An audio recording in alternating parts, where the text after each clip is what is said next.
You are now listening to Conscientization 101, an online magazine combining reflection, music, and action through independent media.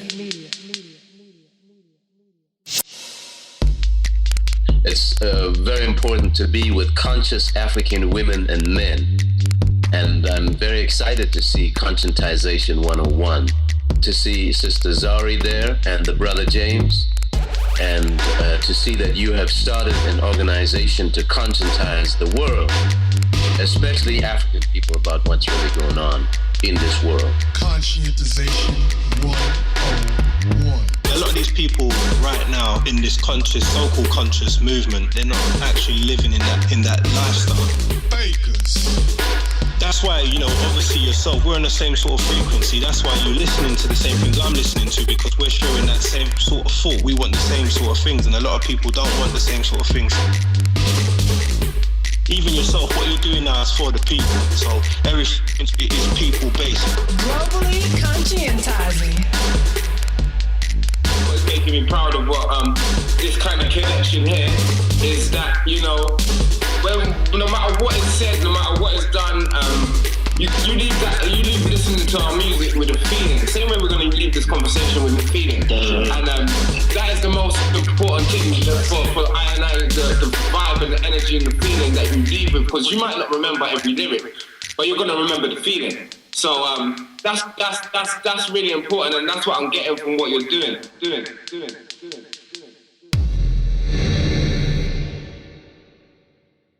Welcome to another episode of Conscientization 101 Podcast.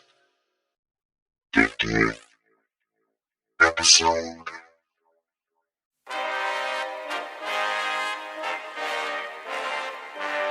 The next programme will also be shown on BBC Two and ITV. This is BBC One.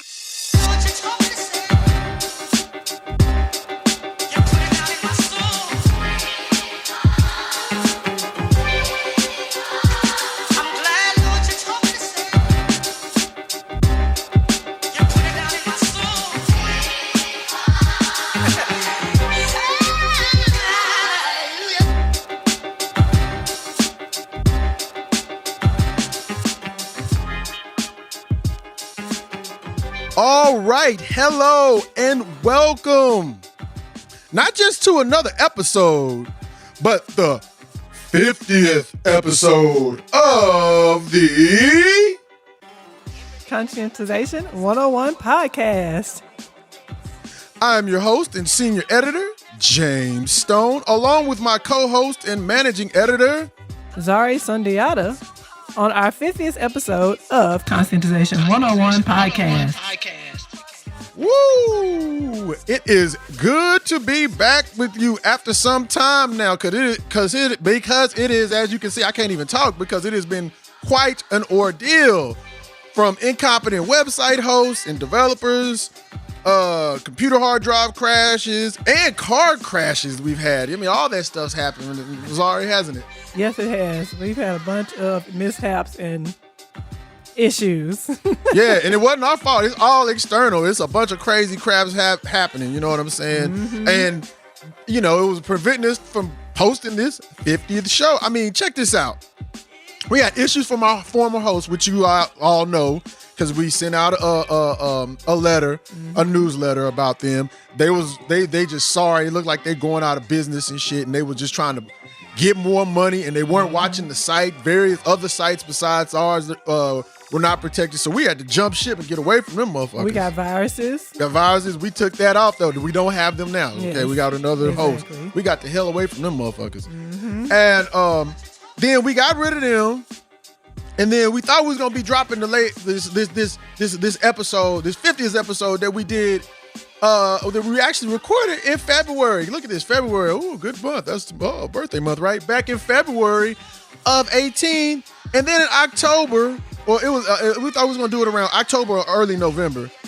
And I think it was October. That's when what y'all listening to, the sounds of Chairman Math. You know, he released Ginger. I was like, oh, that's a good sign. The day he released it, it was a cold front in Houston.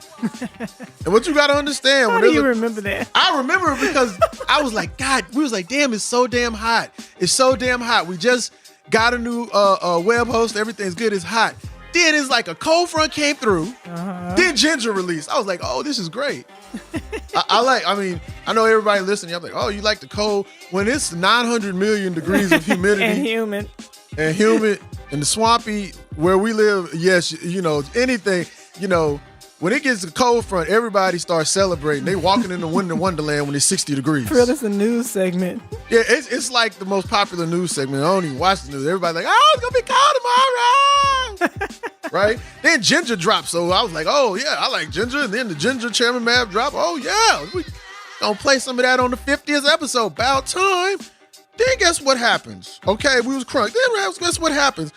On October 30th, our damn hard drive crashes. That was a mess. And contrary to popular belief, just like contrary to popular belief, you know, this is that, you know, oh, everything is ubiquitous. You can just go ahead and just if you want to do something, just do it. Just do it. Just find somebody. It's easy. It's easy. No, it ain't. Horatio Algiers, okay? Bootstraps, rugged individualism, right? No, it ain't, because we couldn't find nobody to fix a computer. I'm trying to give y'all paint a perfect picture of the struggles we went through to try to get to this 50th episode. So I found somebody. They what are you millennials or whatever the hell white social phenomenon call different generations, because they try to demarcate different people so they can bifurcate everybody so you won't see the continuity of European domination. Okay, you millennials or whoever. Just what you need to do, what you Gen Xers need to do, is go ahead and you do a Google, and then you look at the reviews. You look at the reviews, guys, and if they have high reviews, you go there. Oh yeah, they can't manipulate reviews. Of course not. They can't do that. They don't pay for reviews. People don't get paid for reviews. There's not sponsorship behind stuff. They don't know how to twerk that stuff. That's being a conspiracy theorist. Right? So we found, we found some people around us in terms of, like, we looked at the reviews and stuff like that. Man, these fools had my computer for over 2 weeks. They was talking about, oh yeah, here's the fix. And then I said, well, that doesn't sound right, XYZ, because I'm inquiring about some questions about how things should be fixed. And then it's, okay, well, let me look into that. Then they waited another damn week. Okay? And so I just went up there and said, give me my damn computer back. And so then we was looking hard, and we were looking hard. We finally found this one brother, and he fixed the computer, but, you know, we was using that Windows 7. Okay? All our software worked on that Windows 7. What we had to get, Zari? Windows 10. Oh, Lord. So that means we had to go buy with Cubase. Cubase 9.5. We had to upgrade everything. Printer, everything. The brother who fixed our computer, he was a good brother. He really knows his stuff. He knew computers, but he didn't necessarily know the software, so we had to figure out that stuff and do the research ourselves for that. And just like I was saying, people, Western society, capitalism, they want to make conspicuous consumers. They don't want to make conspicuous developers. And if you are developing, you're developing for the monopolies, the oligarchies, and all that shit. Because I say that to say this, because every web person I know who's had interactions with a website company, when they try to develop it, have a hard time. And if you're not doing something outside the standard, just get a Shopify, get an Israeli Wix page, or one of those things, or something like that. If you're trying to do something, and this brother who is a genius who fixed our computer, he knows so much about computer. He got our computer back working tight. He didn't know anything about websites, and surprise, surprise, just like our experience with web development, somebody stole his money. He said, I got took for a lot of money. Because, there is no regulation on this shit. There is not. People can just say, they can get reviews, get their cousin, mom and them, know how to manipulate this. Oh, I got high reviews. Man, he said they took his money. And, so that was just a casual conversation with him. So it's hard to develop, and believe me, and then when you trying to do something that's political in nature, like a website like ours, y'all can sit up there and say all you want to. All you have to do is this. They get to reading some of them damn articles and some of the titles that we have on our website. Oh, they don't want to develop. Well, that's niggas no more. Exactly. They neglect it. Exactly. Yeah. You can't just go up the street to any old developer. It's very hard to find somebody who's willing to actually help you. And so, with all that said, like we want to say, we don't live in conscientization 101 world. You know what I'm saying? People like to say, like, oh yeah, you know this and XYZ. You know, man, we pay bills. We got family members not doing so well. We know all the same contradictions you go through. We go through the same thing. We ain't no different. But anyway, my point is, we live in the same struggle. And then, okay, so we got the computer up. That was by the end of November. It was like, oh yeah, baby. So me and Zara riding in the car. We riding in my car. So we sitting in traffic. Man, this dude, boom, bang.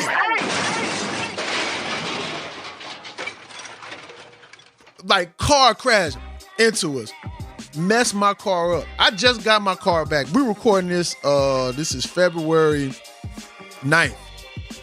I just got my car back about 2 weeks ago. This was December 1st. I got my car back in January.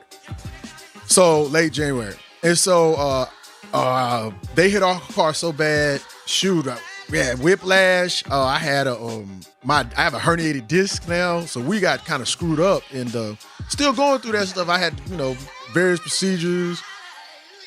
Crazy stuff, man. Then we don't live in conscientization 101 world. So it's like, don't think when we produce this, we have this ability. Y'all live in a pristine world where y'all can do that. Nah, we got crazy everywhere too. So basically, I'm saying all that to say this: still strive, but understand stuff happens, or we understand stuff happens. You know what I'm saying? So yeah, that's true, and that's why we are truly independent. We don't have a team. We don't have a social media group that posts us. We do all this ourselves. So when you have a litany of problems and mishaps and accidents and stuff like that, then, hey, you got to kind of just roll with it and then get back to things the way as soon as you can. So exactly. And another thing I want to say, we ain't no society of the damn spectacle or nothing like that. We ain't going to be like, go on my journey on healing my herniated disc from a car wreck. I could have posted pictures. I got pictures of my car. It was fucked up. I was lucky it wasn't total. I could have posted pictures of the car. It could have been like, look, guys, my journey. But I don't roll like that, man. I don't know about Come with me to the doctor after my accident. I'm not a big sharer. That's not just sharing. That's just yeah, I'm not into worship me, narcissism. TMI, yeah, yes. Like, I'm going to have to do this. Let me get over it. Then I might tell you why we've been gone, just, as a courtesy, because y'all been waiting on this show. Okay? Because we kept saying, we're going to do this, we're going to do this, we're going to do it, and then we couldn't do it. Just like we said, sent a newsletter, we said we was going to update some aspects of the site. We thought we found somebody could do it. Again, that didn't work out. We're still going to move forward with that, but not as soon as we thought we were. So just wanted to let y'all know FYI on that. But things happen. And if y'all, hey, drop us an email or anything if y'all know somebody who's a reliable, reasonably priced web designer. When you have somebody who's like a web designer and they do this is how they decide they want to charge. This somebody hit us up with this. So what y'all pay initially? What y'all pay y'all last web developer? This is me. I really can't remember. So y'all don't really know how much it is? We'll be giving you a call back later. Bye. There you go. That's what thieves. Love come quick. They are such thieves. That's the den of thieves. Love come in a hurry. There's thieves in the web development business every day. It is the den of thieves. All right. Now, that was a quick FYI. Wasn't really quick. So, yes, again, we're happy to be back. We're happy to be blazing this ginger from Chairman Math in the background. And we're also happy to bring you this 50th episode. So let's get into what we're going to talk about right now. And this, my friend, is my prayer for you. All right, guys. So we are really happy to be bringing you, as always, back with some good quality theory and practice content so that you all can be developers of the world for the better, as opposed to mindless, conspicuous consumers who are led by artificial emotions created by marketing campaigns. Western civilization and the exigencies of its puerile superstructure. Yes, okay, I'm sorry. The exigency means urgent and puerile means childish or silly. Yes, they really make you think what's really silly or really urgent. Oh, I have to post what I'm eating. I have to show them my new shirt now. And tell how I'm feeling. I have to tell them how I'm feeling. Anyway, anyway, today on this 50th episode, we'll be playing excerpts from a dialogue we had with our brother Raggo Zulu Rebel on February 17th, 2018. And we entitled it, drum roll please, A Sakhu Sheti with Raggo Zulu Rebel. All right, now check this out. We want to give Rebs a special shout out, because we actually been listening to Raggo Zulu Rebel probably since like 2012, 2011. Wow, now, right? Got familiar with his music through Global Faction. Mm-hmm. And so, what you gonna say? Since before 2012, wasn't it? Oh, yeah. Yeah. Oh, yeah, I'm getting old. I can't remember. Then. Oh, damn, we sure. Oh, yeah, we were listening to it. Golly, how time flies. Uh-huh. Yes.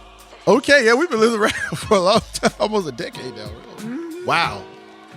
And when we contacted him, like in I think it was 2015, he was like one of a few people. Like when we contacted him about doing an interview, got right back with us.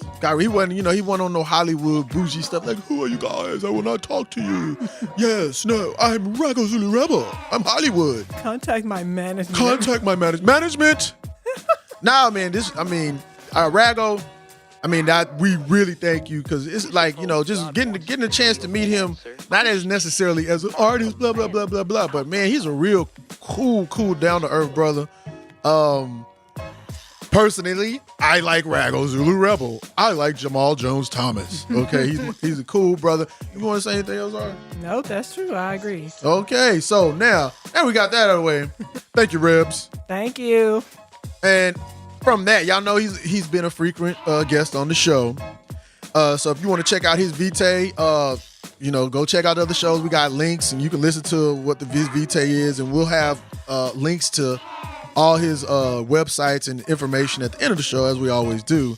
And I want to say, on this particular dialogue actually took place while Raggo was in a UK hospital awaiting the birth of another addition to his family, and it went for over 3 hours. We was on the phone, man. It was a long time. We was on the phone just chopping it up like you ain't seen one of your cousins, your brother and them for a long time and stuff, exactly. And you just trying to catch up. And I was like, man, I hope they don't kick him out the hospital because we was going in, we was talking. Man, it was fun. And I just wanted to set the tone to describe the hospital because you're going to hit maybe sometimes I'm stuttering or talking really fast or doing some stuff like that because in the background there's, nurses are coming by. There's people coming in talking to them and you might hear, Dr. Bruce, telephone, please. Or what they say in England, Dr. Bruce, telephone, please.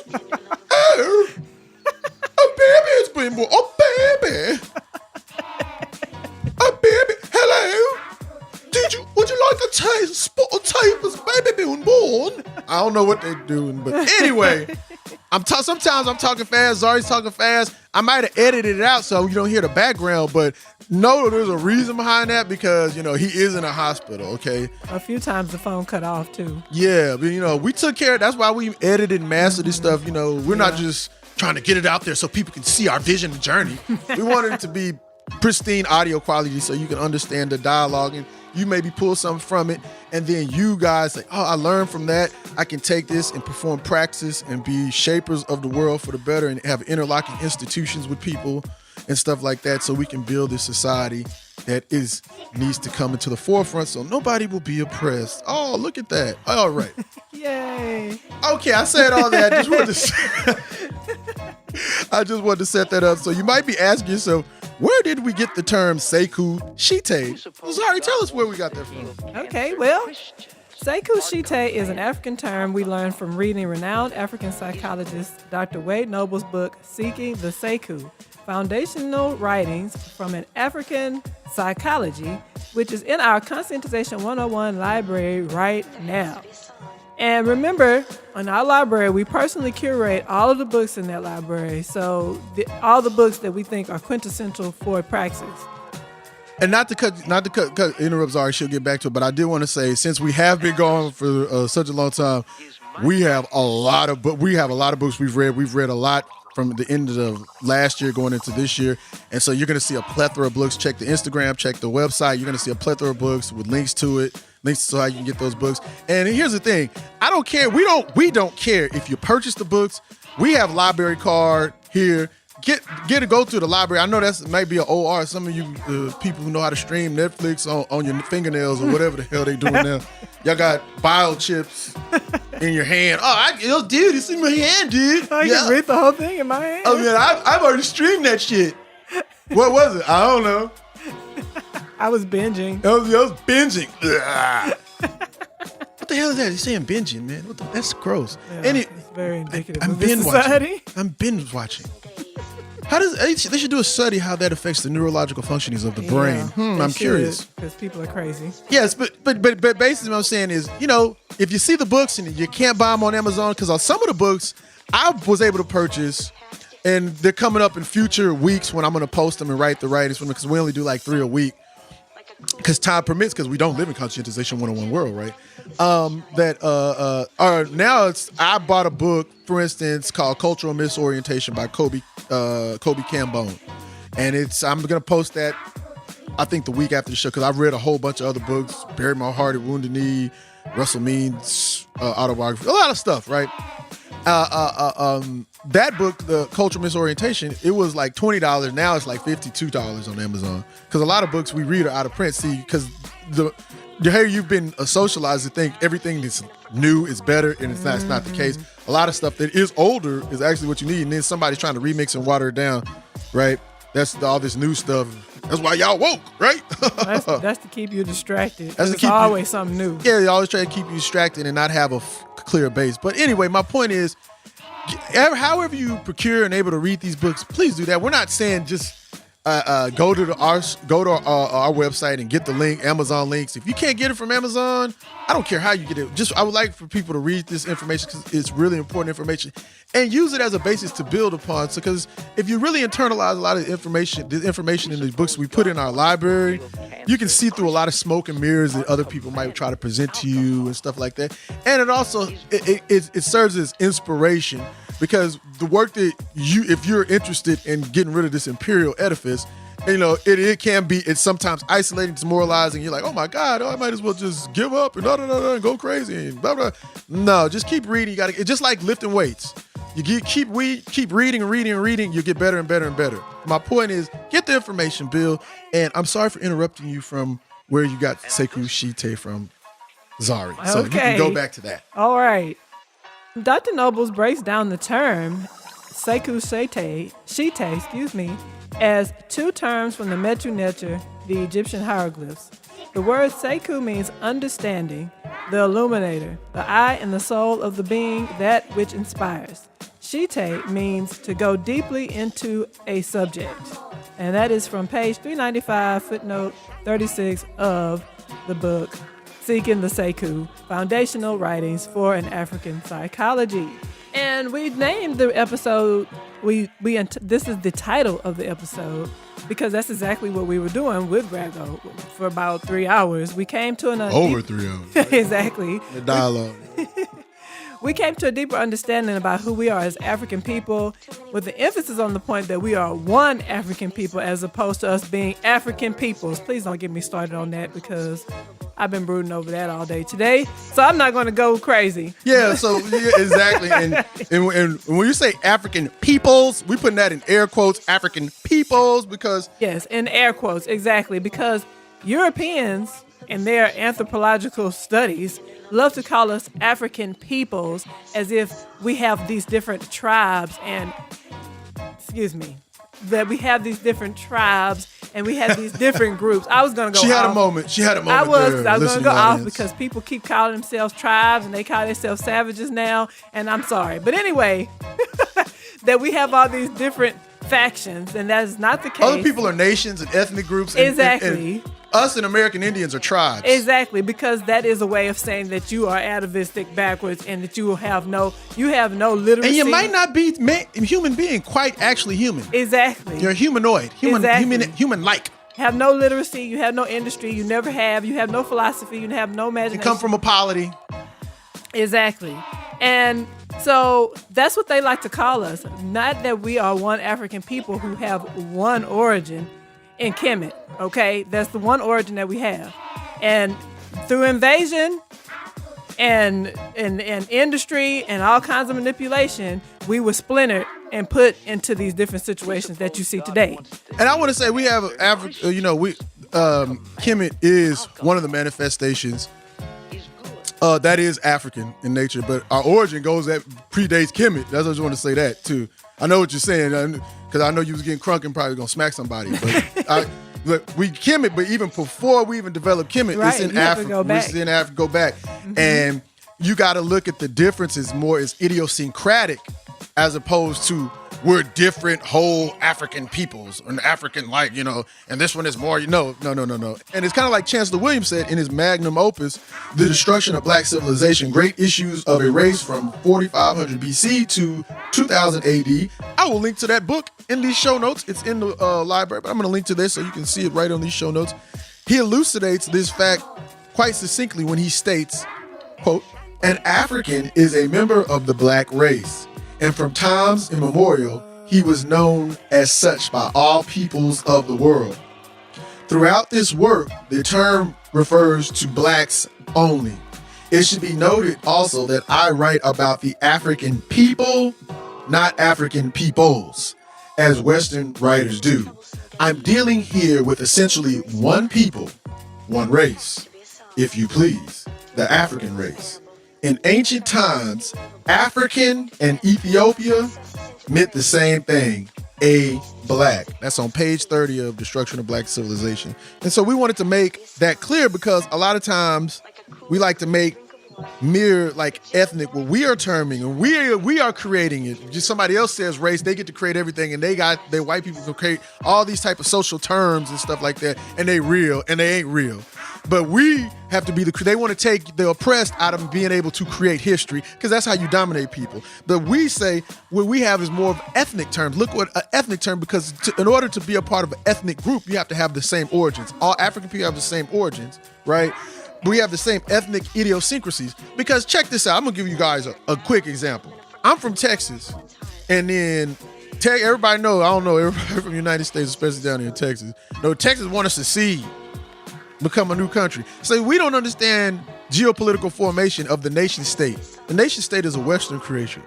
So they have made nation states, something the European has created. And then with nation states has various races.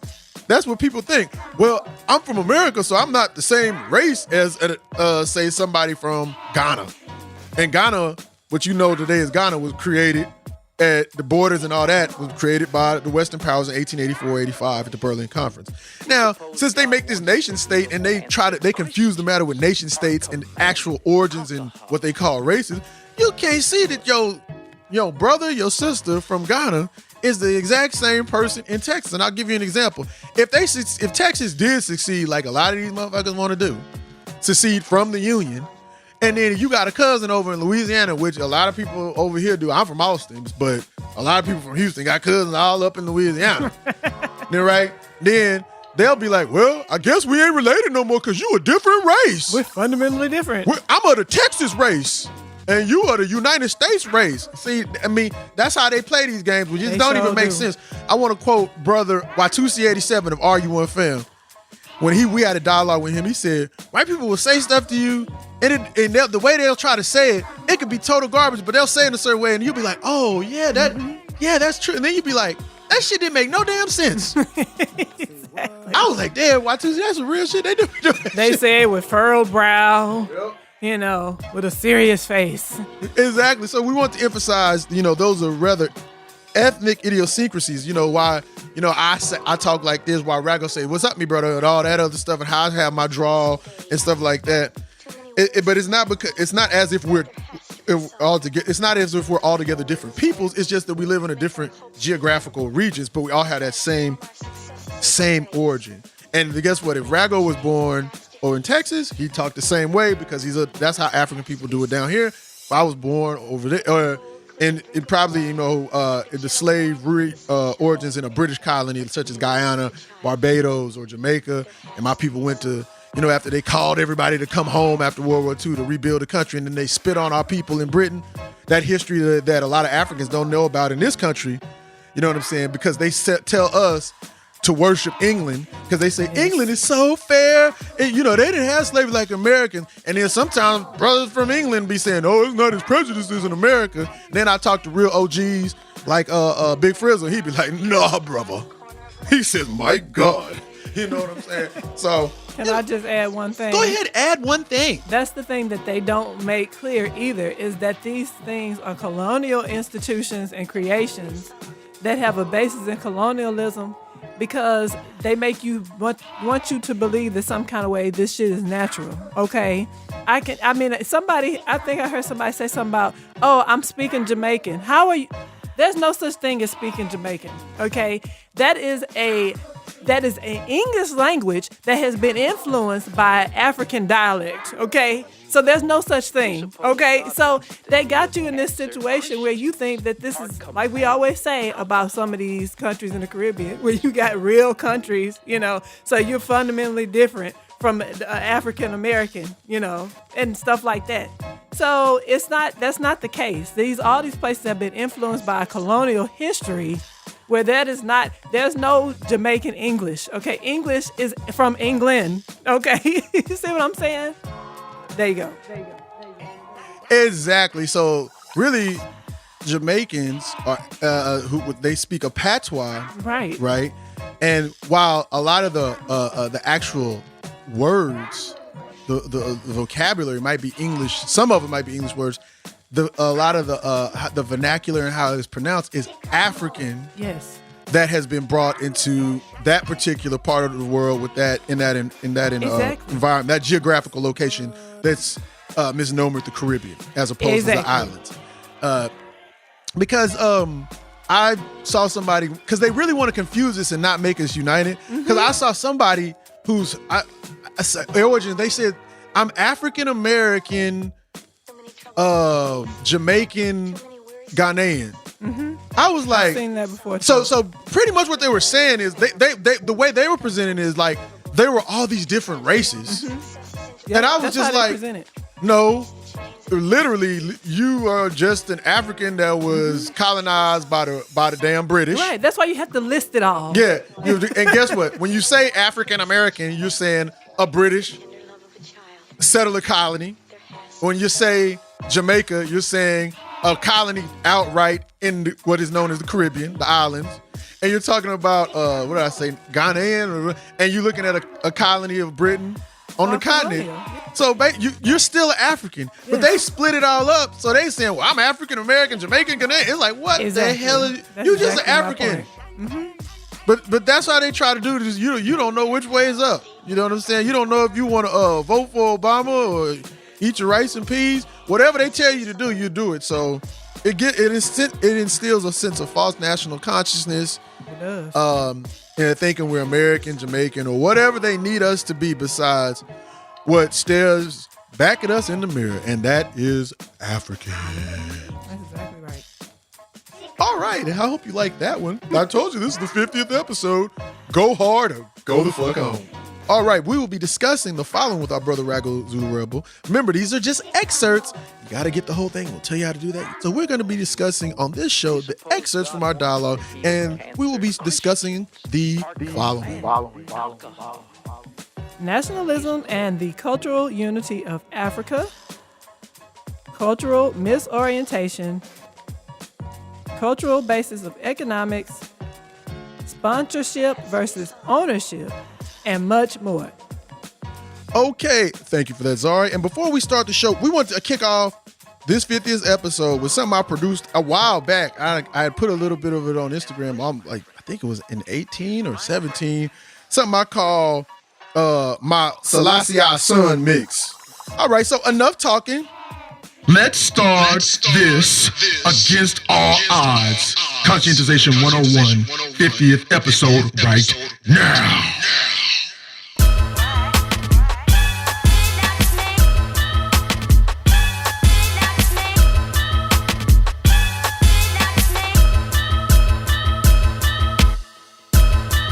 Let me show you who the Rasta man is.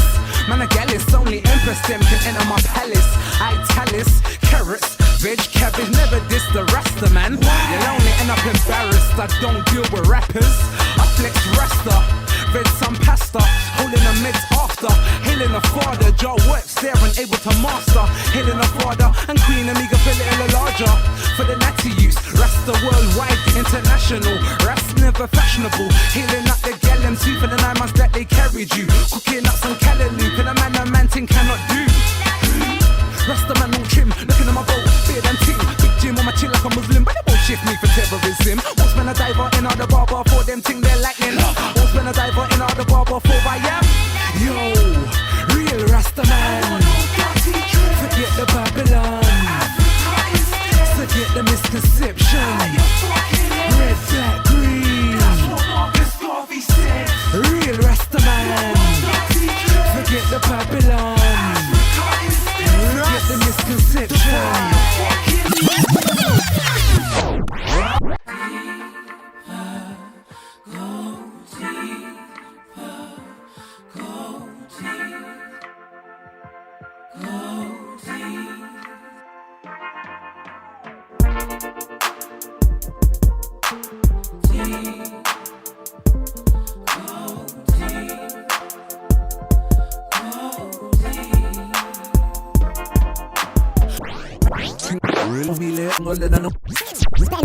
Illuminator, the one that's deep in the dark parts of my mind, soul, and my heart. Deep in the dark parts of my mind, soul, and my heart. Deep in the dark parts of my mind, soul, and my heart. Deep in the dark parts of my mind, soul, and my heart. Deep in the dark parts of my mind, soul, and my heart. Hear the Rasta man chant, can't walk the path that's unholy. Rather start to stay lonely. Deep in the dark parts of my mind, soul, and my heart. Deep in the dark parts of my mind, soul, and my heart. Where I take a stroll, my queen, I paint the whole scene. Black, green, that is the theme. I'm wide alert. I have a dream. Reload doors a drawer, kick down the door. Let the whole man in. We bought street crooks. Reload magazine. Toast scores a draw with no in, no A&R and no managing. Freedom fighter, not an MC. We need to take the steps to get free instead of getting invaded in a fuckery and then crying about how we're unlucky when somebody ends up getting dumpy. Abruptly bite a dusty bucky for the need of lust and greed. You must see who don't hear will feel. Deep in the dark parts of my mind, soul, and my heart. Deep in the dark parts of my mind, soul, and my heart. Deep in the dark parts of my mind, soul, and my heart. Deep in the dark parts of my mind, soul, and my heart. Deep in the dark parts of my mind, soul, and my heart. Hear the Rasta man chant, can't walk the path that's unholy. Rather start to stay lonely.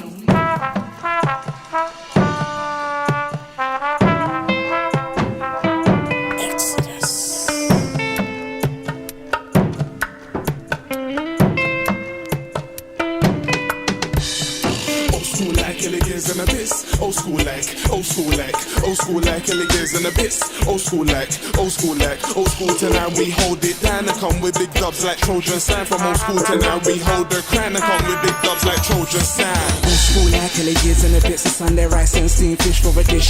Old school flex make the dance all sweat, bust a butterfly in a bogle step. Come old school like Sunday jungle sex, tune into the radio. See what's next. Big boy ready for the raving, massive duppy off the dub, plate to the ashes. Old school like illegals and abyss. Or Sunday chicken and rice for a dish. Old school flex make the dance all sweat. Bust the butterfly and the vocal step. Come old school like Sunday jungle sets. Tune into the radio. See what's next. Big boy rhythms for the raving. Massive duppy off the dub plate to the ashes. Back in the day when I was a minor and on my you in a Pampers diaper. Times where old school things were much nicer. 10p to pay the bus driver for the bus fare. Tag up the bus stop with the name and the year of when I was here.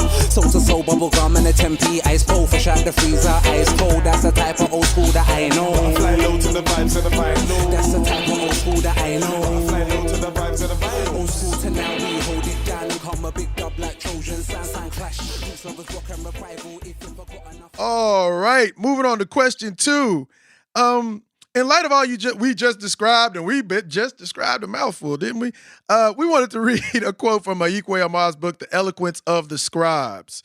And he says, some of us may pretend that the infernal cycle cannot be broken, But we know this is a lie. Decades ago, we could justify continued dependence on foreign transnational publishing companies by arguing that publishing costs were beyond our reach. Now the rise of inexpensive and high-quality computerized desktop publishing technology has knocked that bottom out of that excuse. Quality publishing far beyond the mediocre standards of the transnational corporations that have made fortunes out of African literature is now within the financial reach of African intellectuals, provided only that we do what every successful enterprise must do: get together with like-minded investors to plan and finance production and distribution. This is what Per Onk, the African Publishing Cooperative, is about. Page 301 of Ikwe Amah, The Eloquence of the Scribes.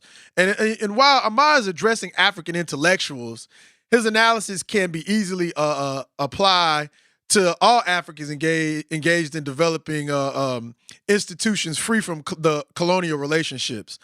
We did kind of talk about this. So we did kind of talk, but I just want to, if you had any more on it, because this is the idea behind how you operate, Raggo. This is the essence of the fire and the hunger.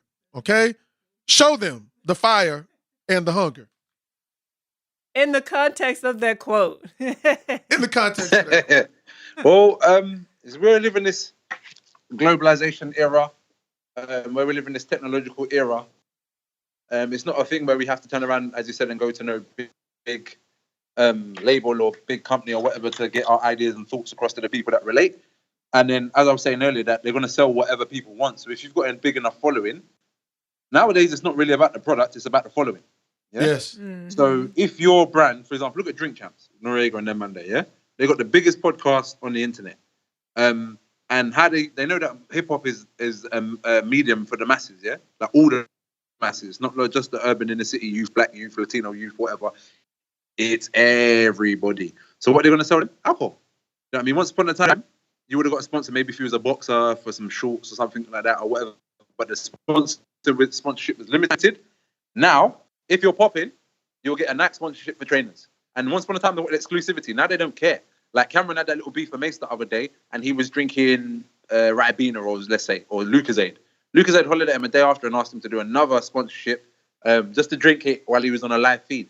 So if you've got a following, wherever they're selling lifestyles to us. Remember we were talking yesterday about TV and the reason why TV, not yesterday, but the last time, about TV and the reason why TV is there is to advertise lifestyles to you. So these people will give you £25,000 just to wear a jumper, or 25 or 30 grand just to be seen eating this or go into this place or come into this shop or whatever the case may be. So you can still have your freedom as a brand.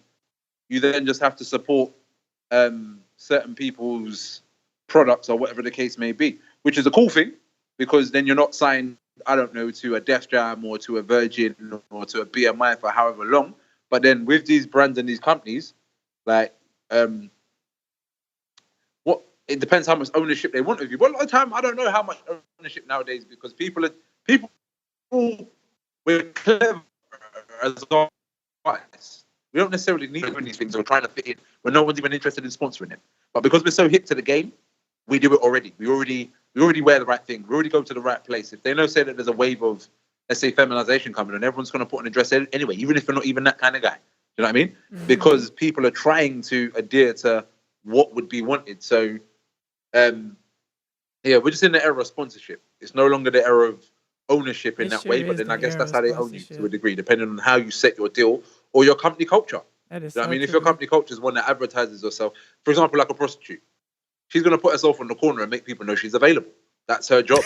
or a gigolo's going to put himself on a website and say, look, hey, good time with me, kind of thing, or whatever. People advertise themselves according to their availability. You know, this is the services that I'm willing to provide, and you can tell by the person's company culture.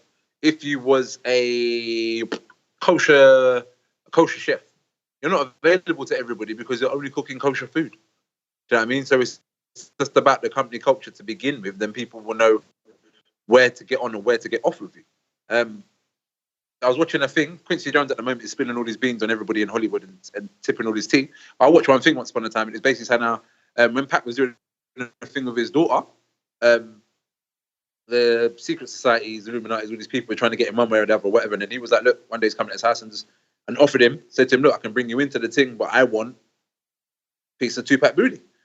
And man was like, what? Kind of thing. But this is what I'm saying, because these people, think about Quincy Jones, Michael Jackson.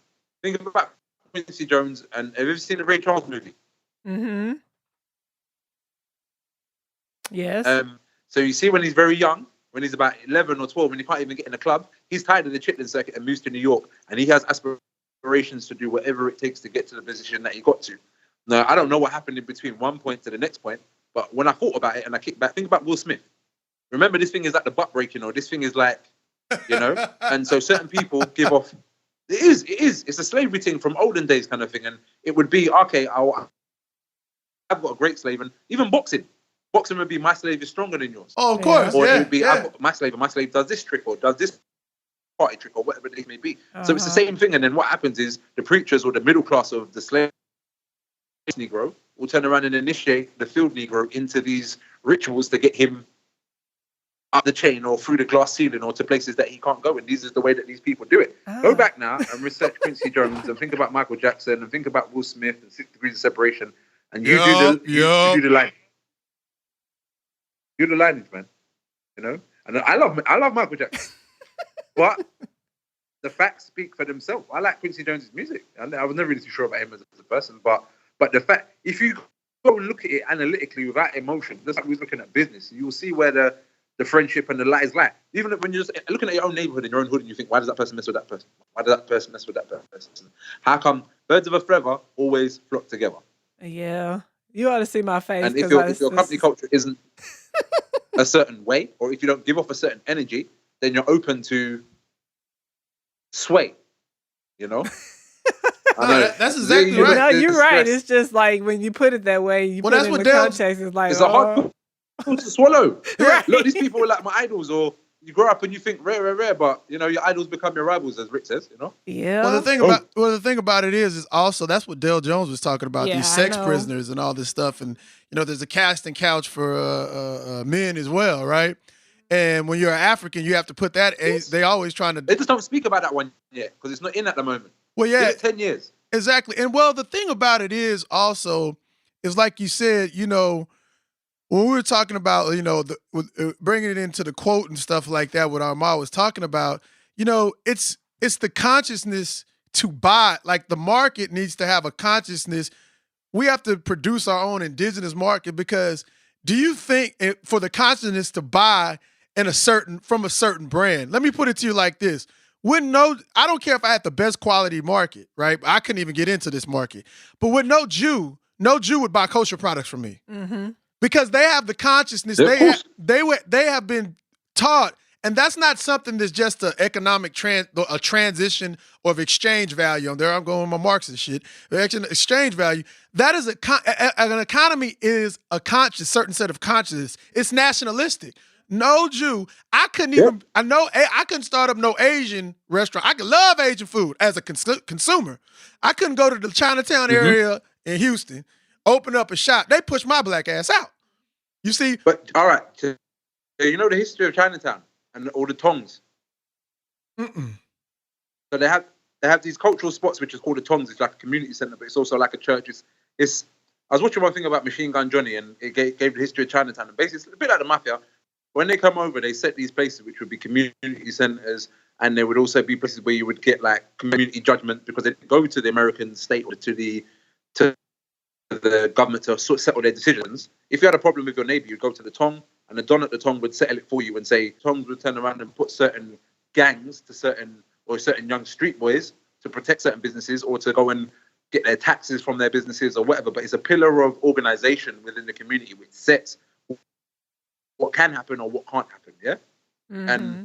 And here in the Caribbean, we did have those things because we'd have like a Caribbean center or your local Afro-Caribbean center, and there's where you do your pardoner or you do da-da-da-da-da. But it wasn't necessarily as, and because we didn't have that same cultural value or that same cultural currency or the value on that cultural currency, things exchange or breed out or share out or Because there's even certain people that will turn around and might breed out, but they're still going to maintain that value. Well, let me tell you. Well, I can tell you why you don't have it. The same thing is not a Caribbean thing; it's an African thing. Yeah. And what they do to us, and what they do to us Africans is tell us, literally, have the superficiality of the African American culture center, but for everything else, it's from where you get your sucker from, where you get your food, your clothing, your shelter, your medicine. Assimilate. You're going to be, we're in the era of the Black History Month and celebrating black culture over here. All they show is Negroes that assimilate. That's it. So you look at other groups, we have it in our culture. If we look back to the best part of our culture besides hiding in sarcophaguses, okay, we had that economic basis. But they've rendered us all the way around to reduce us to the cultural superficiality of wearing a dress or just enjoying me rice and peas, baby, right? Not selling the rice and peas and stuff like that, and owning the export and import of the rice and peas, which gets cousin Neville Chamberlain, cousin Johnny, get them a job from the islands, or get Big Jimbo from the South, get him a job, pushing this right here, pushing them greens from down south. Well, it's not comparable because our history for in contact with Europeans is their whole canon is that their whole canon is that we're nothing. We came from nothing. We have nothing. And they destroyed the economics. Right. And so the only thing we can do is integrate with them and assimilate with them. That's the only thing we can do. That's not that we're going to ever be anything, because we're never going to be anything according to them. We never were. So that's why, we've kind of internalized that. Not kind of, but a lot of us have. And that's why everything we do is export. That's why everything we do is looking outside, because there is no cultural redemption for us according to the conventional wisdom cultural of European economic society. Yeah. But you know where a lot of that starts, though? A lot of that would just start with language. When you get off the boat, you don't speak language. So when you don't speak to the people there, you feel isolated, and then it brings you closer to the people that do. And it becomes that minority society. And say, for example, you want to go to the housing, or you want to get a loan or whatever. You can't go to the bank, so you're going to go to the tong. That's right. The Dons at the tong will give you a loan. It then again ties you into the community, and then you go there every weekend because you have to. Then your children grow up seeing their children, and it ties you and binds you together to this common experience. Yeah. And so the fact that now that we're dialoguing in English, is a big thing of that's currency. You know what I mean? It's a flow of currency. The fact that we're now dialoguing in, we don't have a native tongue to go back to for us. We do, but there's not a common one. Might can start to speak Wakanda. Yeah, we don't, but that's an opportunity. That's an opportunity to build one, and that import-export business, and that we can think about this. I just finished rereading Diab's Black Federated African States. You're from your colonial relationship is with Britain from having a history in Barbados. Ours is with Britain. That's why we speak this. There's the language right now. And if we want to work on a future language, we can put together all of the African language, all of the different linguistics from all over the African world, and that will be the future currency. But for pragmatic, what do we do now? Right now, we're talking to a brother across the Atlantic because of the colonial relationship. And instead of looking at that as a negative, we can use that as a positive, because I could do import, export to Britain. I should be able to get into Britain trade by my brother, Raggo Zulu Rebel, who know what I'm about, and hold that market down. Do you see what I'm saying? And then we wouldn't be looking for them to provide jobs for us. Very true. See, that's a type of consciousness. And these YouTubers, while they think they're free, all they're doing is rearranging their prostitutional ways for the followers and stuff like that. Like you said, it ain't even about the quality of it. It's about who's popular. So it's the way these new globalized companies can have employees but not even have to pay them, because they're going to do as they're told anyway. So they're shaping the culture. Whether corporations are shaping the culture, but it's invisible hand, because the people actually think that they're shaping the culture. YouTubers think they shape it. They ain't shaping shit. But they're always begging for sponsorship, just like you said. That their whole reason for making any kind of content is for somebody to pick them up. That's it. True. And like you were saying as well, once upon a time, the whole thing of with the internet, it's easy to monitor what people are about, because how many people click on the thing or is that once upon a time, A&Rs had to go to clubs. And even if you weren't about that life, you had to go there to the club, rub shoulders with it, get mixed in. That's even why you would send. Remember I was saying like that middle level, house hand, sending your house Negro kind of thing out back into the field or whatever. You would have to, instead of going there yourself, you would send someone that could blend to turn, or even like CIA and them, they would send agents, people that look the part into, because you have to blend in with or else you wouldn't be allowed to get into those certain places. Now no one has to go anywhere because you can do it just via the internet, and you can just put in a name or a hashtag and find out how many people have subscribed to it, even though it doesn't give the truest, but it gives you some reflection of, like, for example, they do a survey. They'll say 1 in 10 people, and we do a survey of 100 people, so blah, blah, blah, blah, blah.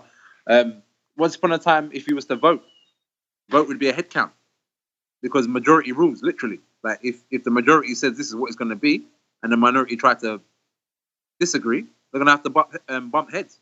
The majority will probably stomp them out.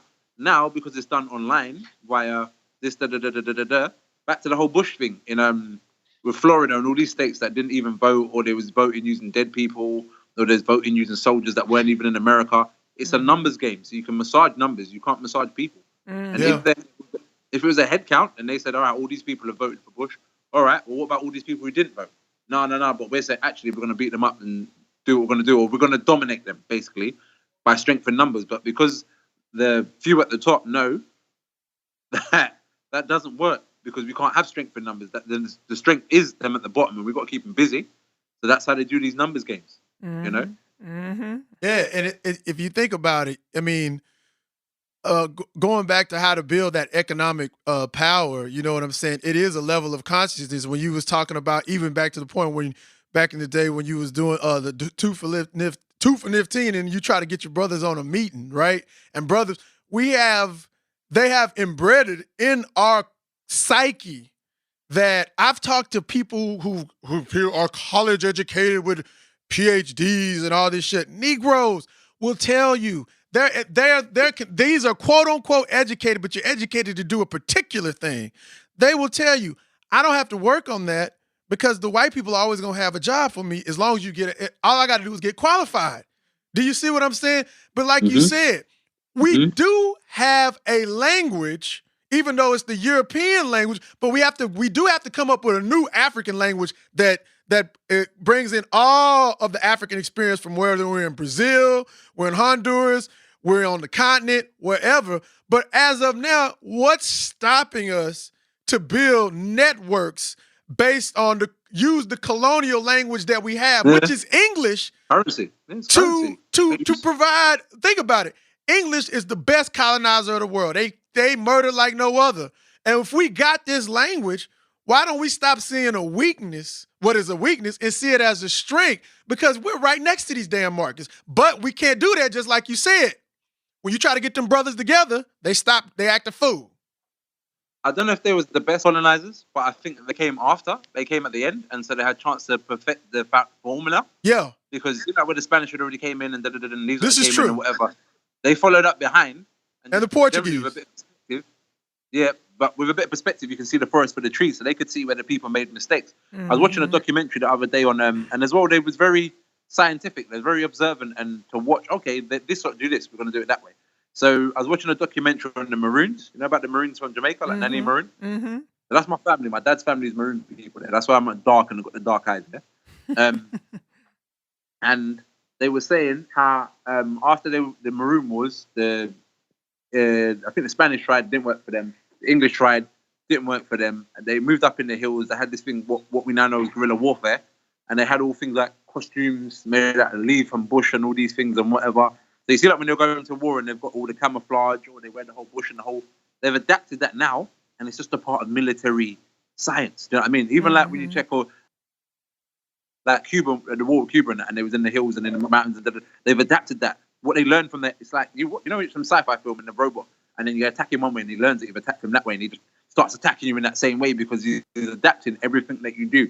So while we stay stagnant, or while we have one enemy, they've got many and learn everything from them. And then what happened after a while is that the Maroons were badding them up so much, they was like, all right, cool, guys, let's call it a truce. They signed some paperwork. They gave them the land that they still have to this day, which isn't Jamaican territory, isn't colonial land. It's Maroon Town. They've got Akampong and they've got another place. And But part of that deal was that they helped them because at the same time they had the wars with the Maroons, they had the Mau Mau wars over in Kenya. And they took the best Maroon warriors, or some of them, as a trade, and took them over to Kenya to go and bust up the Mau Mau. Because my enemy's enemy is my friend, you know? And because they was only looking for, you know, we're looking for me and mine and not we as ours. We don't have that universal concept. It was like, look, I protected my land. I've done what I had to do. I've made this deal. We've got us peace for 150 years. Let's go and do that dirty work that we're used to doing, or let's go and do that.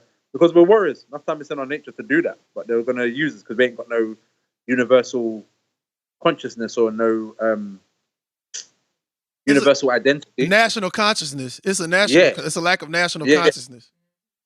There's no sense of even humane at the end of the day, because if these people have been trying to colonize you and beat you down, you have to lick them down for 15 years, you have to beat them in submission. Why are you going to work with them? But then it wasn't me. I wasn't in that position, and I don't like doing that whole thing of throwing stones. I can learn from what someone else has done, but I don't like to throw stones at other people's trod because I haven't walked in their shoes. I can just. Everyone's always got something to say about, well, if that was me, I would have. Shut up, bro. You weren't in that position. Shush.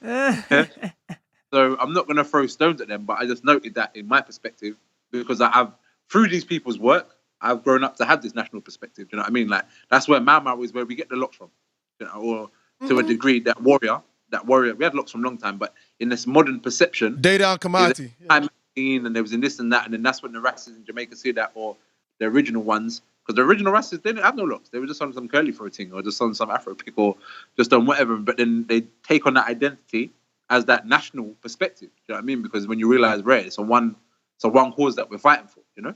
Yeah, I had two things to say. One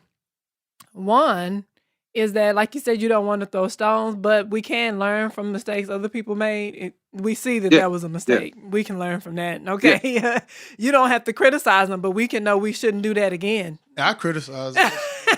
Well, I'm just saying, fundamentally, if you don't want to criticize them, you can definitely learn from it, if anything. I'm not, the only thing when I say, I think you are criticizing it when you say, criticism isn't necessarily bad. You're just not saying what I would do. Well, That's all I'm saying. I'm not saying, me, James Stone, I would have whooped my ass. I would have let them crack. No, I'm just saying, it was wrong. It was fucked up. Well, yeah, right. That's why you're criticizing them. Mandela's sitting at the table and the goddamn Truth and Reconciliation, and they killed all them babies. We have to say this wrong. Otherwise, we set the tone. Well, he was Mandela. Nah, I wasn't in the jail with him. But just like somebody else said, Mandela should have came out and shut the fuck up when he got out of jail. This is war. We always want to say, well, I'm just saying what I wouldn't do. I wish somebody would kill my black ass if I thought I was going to sell out to people. Kill me. But I'm just saying, that has to be acknowledged because the other people are playing just as hardball. These people have burned our children. They've made us eat our penises. But we said, well, we have to be able to say what we going to do. This is how you build an economy off of us. And that's why we say, I don't know, I got a better deal over here in Britain. I don't know, I got a better deal over in America. And I see no future with another nigga. I know. Except for, like I said, maybe if we take a cue from the beauticians, black beauticians, in terms of not a cue from how they operate, but how black women relate to beauticians. Because a black, like you said, a Jew is not going to go to you to get, kosher meal. Black women ain't gonna go to no white woman to get their hair done. They're not. They're just not gonna do it. So if we extrapolate that, maybe we will, but hey, a few here and there. But I'm saying by and large, you want to go to a black woman to do your hair. So if we extrapolate that national identity, that's nationalism to everything else, then it'll be the same. You know what I'm saying? It'll be the same to where we do respect our own institutions. You see what I'm saying? Yeah. Take heed. Open your ears, your eyes, and your mind. Absorb what I'm telling ya. Cause I and I are messenger. You see me, Yo. When they turn the world in a Sodom and Gomorrah, be nowhere left for the youth them of tomorrow. Only they will feel the sorrow, and no say the truth was the hardest pill to swallow. Raggo, tinting through the shadows. Try hurt the flesh, but I'm healing it with aloes. Sent me as his messenger, they didn't listen at all. Kneel down in the chapel and light up a couple candle. Comfort them when I'm done, I cackle like a jackal. Who you gonna follow? I'll be a factual. Me, I don't deal with it, I always keep it natural. Saddle up your horses and get ready for the battle. Now Michael, Mark or Matthew kick a couple chapters at you. How you living life and didn't understand its value. Why they're running in the shop and running up on Apple instead of going parliament and burning down the statue.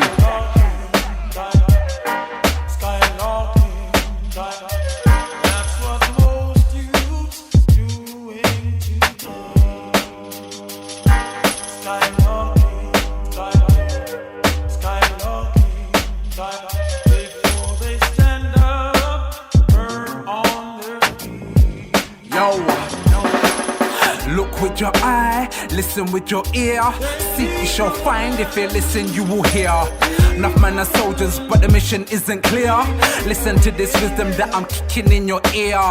2012 is the year. Garnet told them take heed, I guess they didn't hear. They don't mean you're the king because you're sitting in his chair. And they don't mean you're a rasp because you grow a little hair and a little beard. If the meditation isn't there, they're busting off the iron. Boss it anywhere. I'm on the road to Zion, I can see they're nowhere near. When you're dying by the iron, then I guess it's only fair. Just sent me as his messenger, but no one ever cared. Prayers, food and water, hope you're well prepared. In this judgment, not one will be spared. Know what side you're fighting on when the holy war's declared. Skylarking.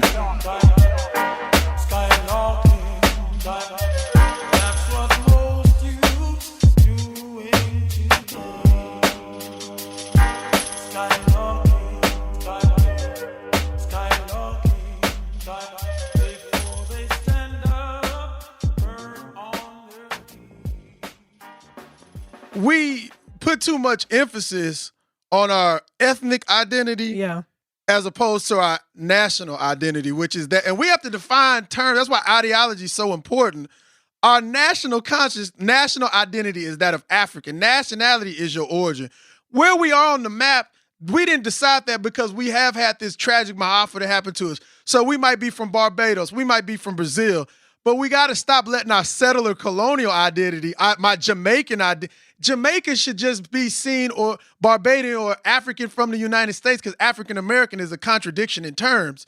You know what I'm saying? You would never say Jewish Nazi, but that is just my ethnicity. And once, as an African, when you come over here, whether you're from the Caribbean or not, you're gonna mingle with us Africans from over here. I have the biggest problem I have is with Africans, wherever they come from, they want to act like they separate from us niggas over here. And it's somehow better. There's some kind of way different. But then when it comes down to it, you ain't gonna be saying why we so ignorant no more and stuff like that. You gotta come in with the family. And you gotta be able to lose your ethnic identity. You can still maintain it, but guess what? When I'm in Britain, I'm just an African from the United States, and I might have me a little bruv accent on that motherfucker. You know what I'm saying? I might 2 for 15 on that bitch. I might sound like I came out of Texas with the 2 for 15, with the ting on the thing. You see? But what I'm saying, I'm not on the thing. There you go. I done made something new. But I'm not gonna sit up there and say. I'm not gonna sit up there and be like, oh, I'm from African American. I hate niggas who say that shit. I can't stand that shit. Being around people, you pick up the spirit. Mm-hmm. So you see, like, let's talk about language and lingo and communication and currency, and it's also spirit. So being around a certain people with a certain these things come out of feet. It's like a mountain will get shaped out of the water that licks it for a long time. It's spirit. It's been formed. It's been developed. It's come from experiences and things. So being around them, it becomes more natural to, like you said, to put a little ting on the ting, get me, or to put a little man them, or to put a gal them, or to because it's evoked. Well, no, but you see that one time when I first natted out, I walk down the street and I see bare people say, "Oh, Bob Marley" or whatever. And I used to draw my nerves.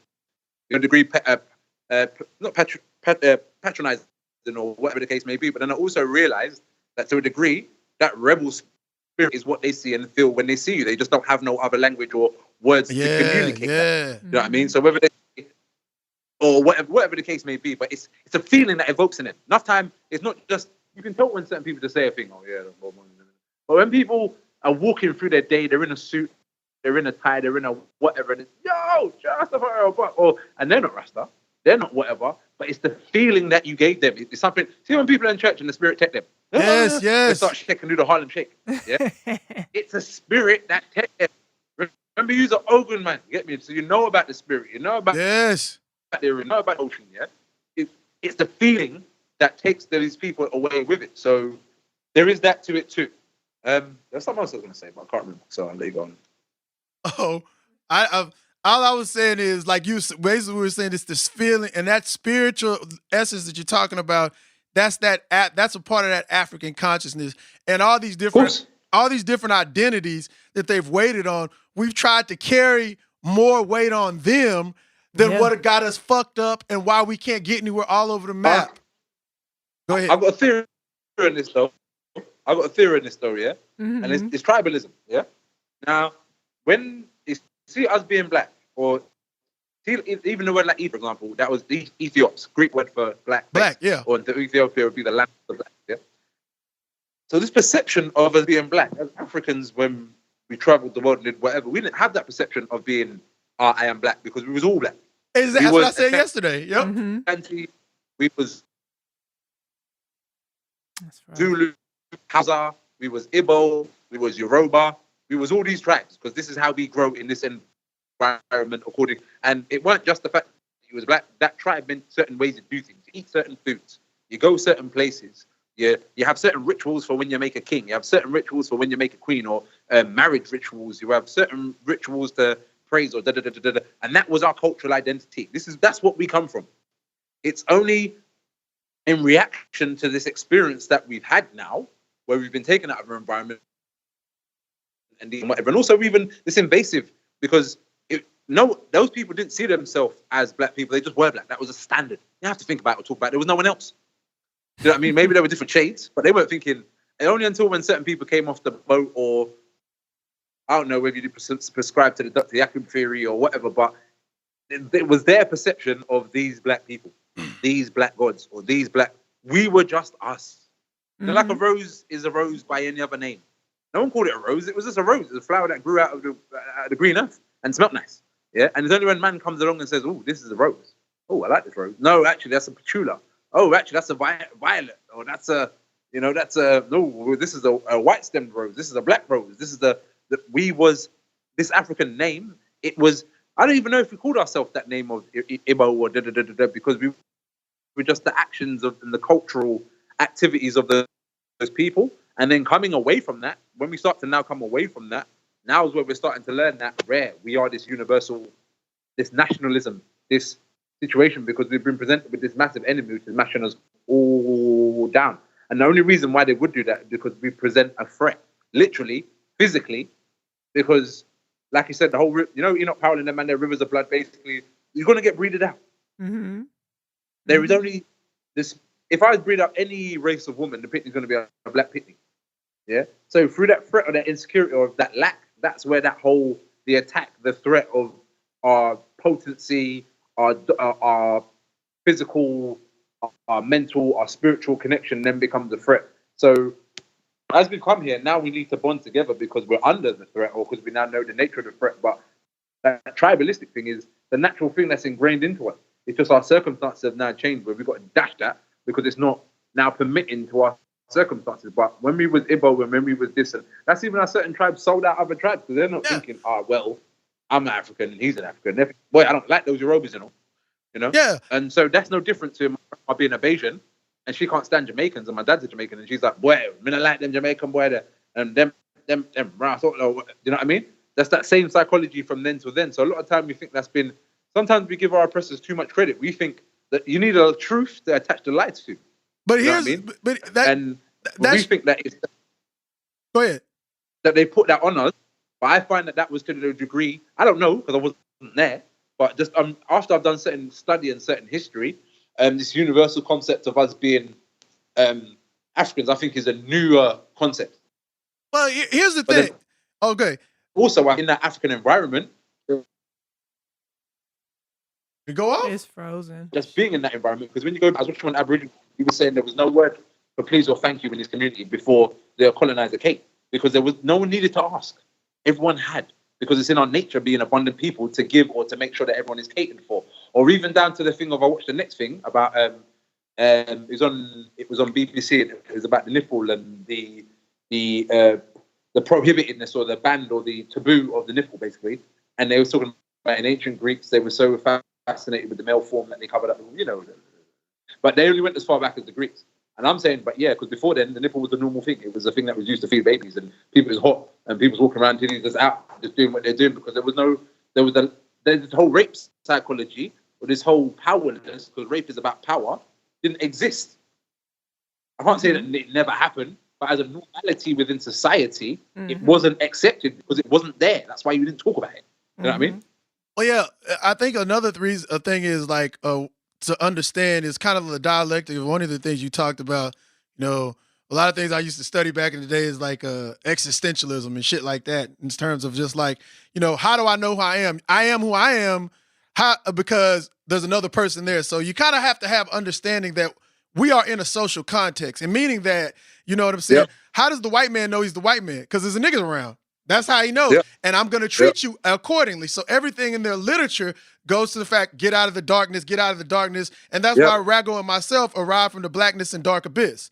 Now, going back to what you said from what my studies of Africa, one of the things we have to realize, like you said, we do speak an English language. We do speak that terms that come out of language is so important, because if we don't understand where it comes from, we can be victims of it. Like, the term tribes is anthropological. The study of anthropology is a creation of colonization when they wanted to say who we were in relationship to them. This Teuton man who was the perfect man to come out of Africa. Yes, exactly. So we were actually various states. You see what I'm saying? But you got to understand something. Diop wrote the book. I have not got a hold of it because it's out of print. The cultural unity of Black Africa, right? And in that, he has the basis of the cultural unity of all African people, no matter what state they found themselves in. We have one cultural unity. It might be Africans doing this over here, and they do the same thing in a different way, whether if you're on the East Coast or if you're on the West Coast. Now, that's the cultural unity. You know who also understands this cultural unity? The white folks and the Arabs and the Asians. They understand. How come when they deal with us all the same? And when they talk about us in all the same, because they know our culture better than we do. And I wanted to say just one thing. I know you're itching to say something. I can see you going, I'm going to kill you. But I just want to say, in terms of, we weren't always dispersed. We got to understand something. We came from the lower, what is called the upper Nile for us, because the way the Nile flows, from out of that Zimbabwe region. And did you know Nile Valley civilization, before we even united the two Egypts, we lived there for thousands years before we united the Egypts and all this stuff, but the upper and lower Egypt. All these various ethnic groups that we see breaking up, like Igbo, Hausa, Dahomey, all these are relatively new due to those incursions and those invasions from the Hyksos, from Persia, from Rome.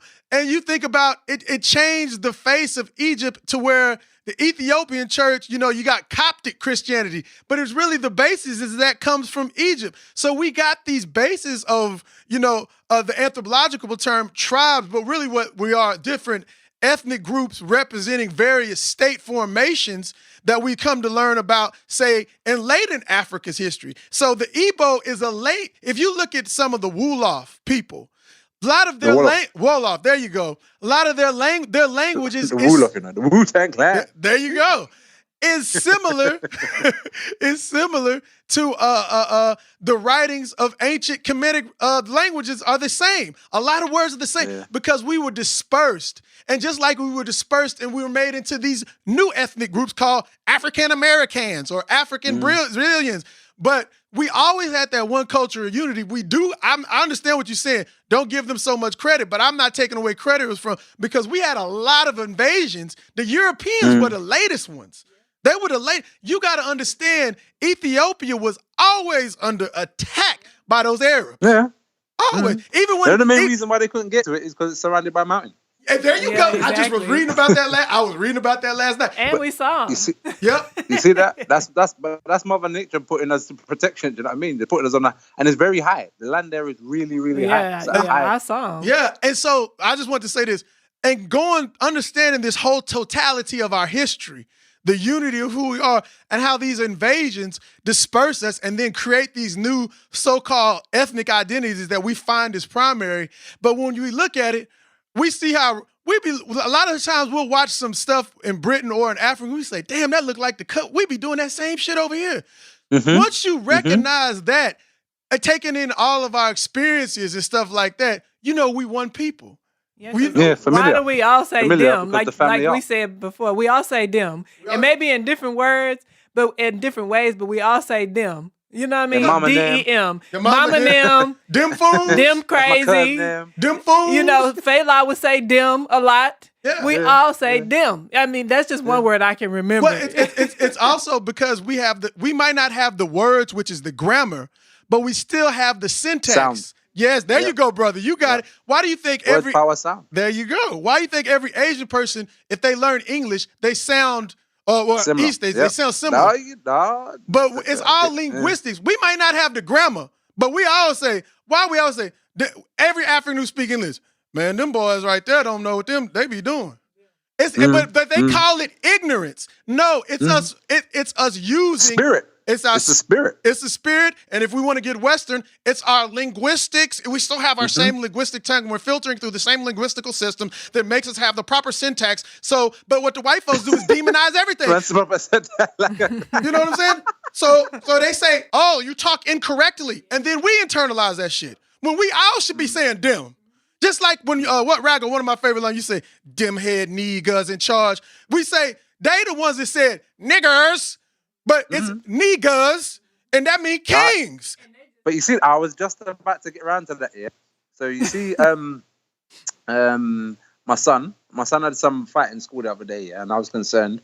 So, because he keeps on telling me he's always getting in fights, and I'm saying to him, because I don't live with him, I don't have it to dictate or to war with the school all the time. So I just try to give them the tools that they have so they can operate wherever, whenever, however, like Maxwell, yeah. So, no, but it's true, because if I'm not going to be there always there to pick your fights or fight your battles, so it's just giving you the psychology. So I'm saying, what decisions are leading you to keep on being in? So anyway, long story short, he's saying that these boys have been chasing him around, blah, blah, blah, blah, blah. And because he's big, oftentimes I had the same syndrome. I'm the biggest one in the class. They're trying to topple you so they can be the HNIC. Or even if it's not even the HNIC, the head, or it would probably be the white boy in charge. But if they can topple the biggest Negro in there, then yeah, they're the king of the castle, yeah? So he just spends his whole time fighting with these lot, and then when he flings licks, people end up in trouble because the people cry and want to run to teachers and blah, blah, blah, blah, blah. And they were talking about exclusion. So I've contacted the school. The school said, no, we're not going to exclude your son. He was a very good pupil, etc., etc. But it's the boys that have been around him, and it's the choices that they're making which keep on leading them to be in front of the headmaster. So I was quite happy about that, because it wasn't this baby, oh, well, you know, they're all kids and they should learn to get along with them. No, there was actually, boom. So the youth's mum that he got in the fight with called him a nigger in school. So, or at school, or something that his mum had said to him, because she didn't say it to him directly, but his mum, my son's mum, check out our work as well. She's got some new work out at the moment for the force, you'll like it. So teach him, or teach youths, I'll send you the link online. But anyway, so teach says to my son, Isaiah, she says to him that the youth's mum has called him a nigger. So I said to him, you know what nigger means? And he was like, nah. So I went online and I found this thing from niggers to niggers, or whatever, and it has a spelling bee with the little boy, the little white boy at the spelling bee trying to spell negus or whatever, and then it goes into the history of negus, and Jamaicans always used to say this thing, nager.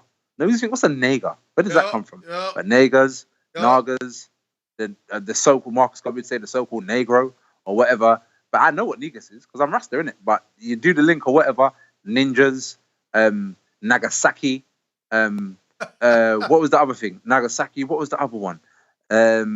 Nigeria, what was the other one? Queen and Zinga, you know? Yeah. There's a deity, it's that the word comes down to like the king, or the king in flesh, or the word in flesh, but it's power. It's a power, it's a deity. Even down to, like you said, them or they, like deity, day, life, living, you know? All these words, the etymology of these words, it all links, because that's why I'm an MC.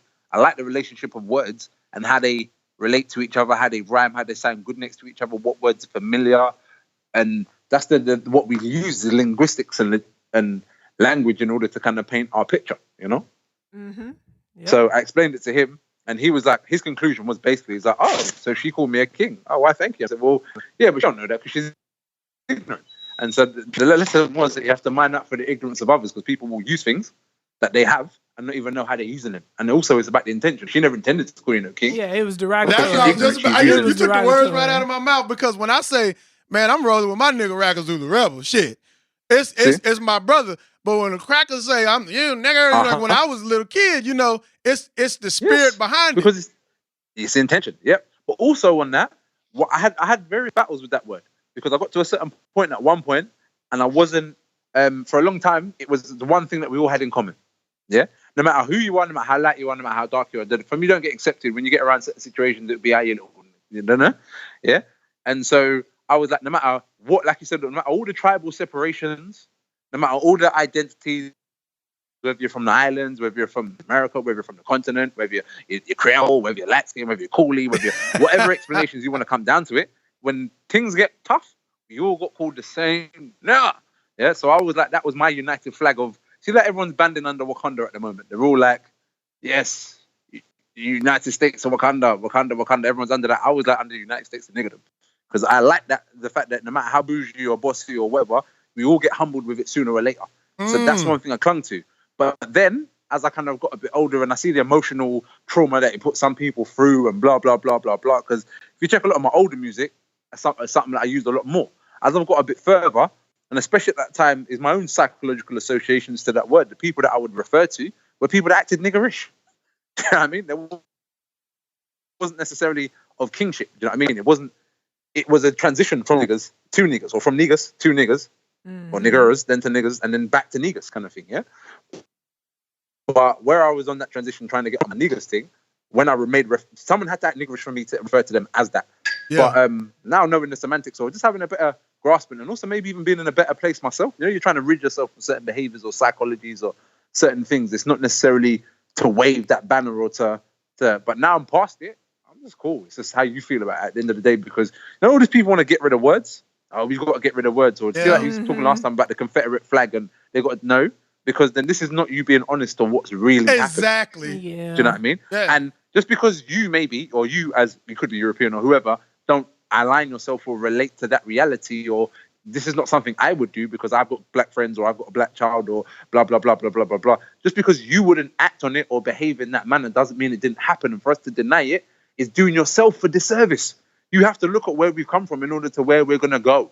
And so to hide everything or to deny everything or to lie about everything, it's just, you're doing me a disservice because you're not respecting the struggle that I've been through. Do you know what I mean? Well, yeah, it's a real European way of looking at things, because if they want to always eradicate something, you know, just eradicate it. They don't want to deal with it. They just want to get rid of it or run away from it. But the thing about it is, that comes from parenting. That comes from the parenting, though, because say, for example, a child is doing something, yeah, and say, for example, you got the phone, and they're giving the child the phone, they're giving that child the phone, and then you need the phone. If the child is wilding out on the bus in the middle of public, and it's like, no, well, why don't you go outside the room so we can't see it? No, you can't have the phone. That is it. Exactly. No. Yes. Boundaries. Yes. Mm-hmm. Yes. Because they don't set these boundaries, or because it's a normality for us not to set the boundaries with the children, then they grow up to be adults who can't do the same. They can't accept the fact that someone would have something that they don't have. And even that's what this whole diversity thing is not, because they present this thing of equality, like we're all the same. No, we're not the same. We all have different things to offer. We all have equal potential that we could, depending, some of us could turn around and do this amount, or some of us could do that amount, but potential is endless. And we all have potential, yeah? But we all offer something different, and that's what makes it interesting. Yeah. We all offered the same thing, it would be dead boring. You know what I mean? But because people, to make themselves feel guilty and better, or rid themselves of guilt, and we've got this we are the world psychology and everyone's a winner and all this kind of bullshit, that's how they present the information now, you know? But the fact is, this is not for you, this isn't yours. That's how I teach my children. Sometimes you can't have stuff. Sometimes that isn't for you. See, like, for example, where we don't eat meat. Or some of us, like, I don't eat no flesh or no fish, or I don't eat no dairy. So we have to go certain places sometimes, and you might want the cake, you might want the birthday present, you might want this, but no, you're not having it because it's not for you. So when they get older in life, they can understand, no, shit, this isn't for me. Certain things aren't for me, certain things are mine. So even like, for example, like I was saying to you about the herb thing, I know herb because I grew up around herb. So when I got a bit older and I started to see certain things like coke or this, that, I never wanted to mess with it because it's not something that I know. It's not familiar to me. It's not culturally viable to me. And even growing up in a pro whatever kind of psychology, I saw what drugs did to the Panthers and to this movement, to that movement. Yeah. So I didn't mess with it. And that's even my perception when I even became a hustler. It was still to keep it to be an herbsman or to be subscribing prescription to people because they needed it for the healing as opposed to for their destruction or for my capitalistic gain. Do you know what I mean? I just try to something in line with my morals because that's what I grew up seeing. But if you grow up in a household where daddy's a top shotter and mommy's a hustler and you're going to have a different perspective. But it's about how you're reared. It's all about how you're reared from a youth, you know. And if you're not grown in a certain way or cultivated in a certain way, it's hard for people to find it otherwise. That's why people go jail, and it's given 5 years for them to sit down in their toilet and read books and learn different things, and it changes their perception. Because when you're in that environment consistently exposed to these things, it's hard for you to change the way you think. Yes, it's something Paulo Freire calls submerged in reality. When you're submerged in reality, it's hard for you to get a certain level of, for lack of a better word, what he would say, conscientization. And one of the things you hit the nail on the head when you said, no, you take the phone away some kind of way. And what that does is when they get rid of, they need to try to get rid of the Confederate flag, but think the American flag is all right, right? Ask the indigenous people and us about it, right? What it does is it takes away, and then it wants to erase. They try to erase it, but you don't erase the effects of that we still live. Yep. And then you'll say, "Well, why are these niggas crazy?" Well, yeah, they just want to eradicate the object. They want to not only ideology behind it. Exactly, and then they want to eradicate their part in it, and then to say, "Well, we took away the flag. Why you niggas can't get along? Why are you crazy?" You know, and I want to say before I forget, bougie niggas saying they don't like niggas. I can't stand it. Like me, like you said, as I've gotten older, sometimes I you know, and understand. I used to be just like you. I'd be like, cause just growing up where I'm from, yeah, that's right. I'm a nigga, and I'm the nigga. Don't call me Martin Luther King. I'm a nigga. You know, and I'd be like, that's right. I'm scary, and I still get that way from time to time. I'm not gonna lie, but the thing about it is, as I've gotten older and understand, like you said. Sometimes you use it. Well, my experiences with the word was first encountered it a lot when I was around white people to try to degrade, right? Yep. But the point is, like you said, I can't stand these bougie ass niggas who act like if you stop saying the word nigga, right, there's some kind of way everything goes away. Yeah, nigga, everything goes away. We will have Africa. We will control the coltan mines. I will love my brothers. They don't want that. No, they don't want that. They just want people to smile in their face. Right, exactly. They want people to smile in their face. They want it to be nice and palatable and manageable. Yeah? To control the coltan would be responsibility. But you see what are you saying about the fact that people want to just remove the thing or hide the flag or whatever? That's back to what we said about the healing. It's about, instead of turning around and going to the root cause of the problem, what they will do, say you got a rotten fingernail, yeah? You got a fungal infection in your fingernail. Babylon will turn around and chop off the whole entire hand. Yeah, exactly. And get rid of what the symptom is, to say we fix the symptom rather than go into the root cause, which is probably in the stomach, something that you was eating, ingesting, taking on, or something you was going through psychologically, or something you haven't dealt with, you know? Before they turn around and think, what's the root causes? Where you been? What have you touched? What have you... No, tell you what, we cut the whole hand off. It was only a problem with the fingernail, but the whole hand's gone. Problem sorted, because they're only trying to dampen the symptoms. They're not trying to fix the root causes. Mm-hmm. And it's so European because they've been on image. But you know what? Yep. That is their whole ideological approach to everything. Think about settler colonies. They were not free in Europe, so they came and stole everybody else. They didn't fix the contradictions they had in Europe. They just shifted that same inequality onto us. That's what I'm saying. And then they became free. That's why it's very, very European. It's like straight up from their psyche to think that way. So that's why when people say... They oppressed those people there. Those people at the point or at the verge of the fact that they didn't want to turn around and no longer be a part of society. They was going to probably change it or overturn it.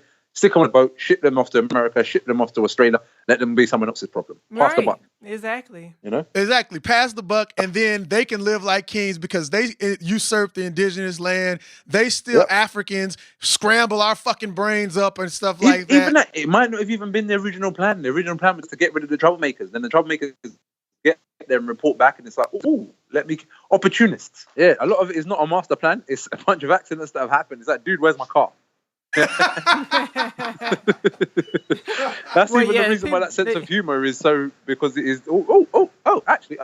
Well, you that's lucked true. up. They make it seem like white never folks hilarious. they had a perfect plan that just went perfectly at every step of the way. No, it's so true because that's how we kind of like venerate these people, and we like Yep. sometimes a Deify lot of them. Yep. That's the word I was looking for, because a lot of times they stumble on things by accident.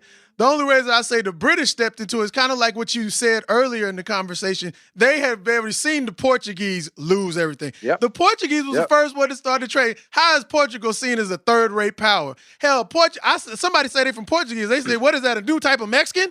Right? But, they don't even know they're but you see Europeans. The Portuguese now, think about who went to Portugal for 300 years and civilized and did all these things. Now, I've been doing some research on the whole, not major research, but just as you look and you learn and you grow.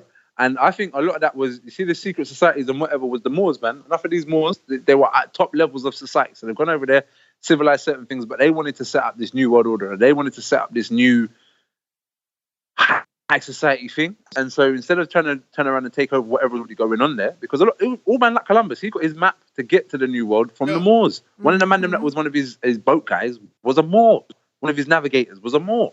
So a lot of their men there have gone and they've sold out a lot of the information and the magic or the knowledge over there to turn around and have to be in high standing within this thing and create this new bloodline or create this new era or create this new plan. Because if you check it, they didn't know nothing, or they weren't doing that great. And then the Portuguese go over there, but who was over in Portugal? The Moors. So they've gone over there and spilled these beans. And their men have gone over there under instruction. Even I watched something about Morocco being the first place to acknowledge America as the new world or something like that.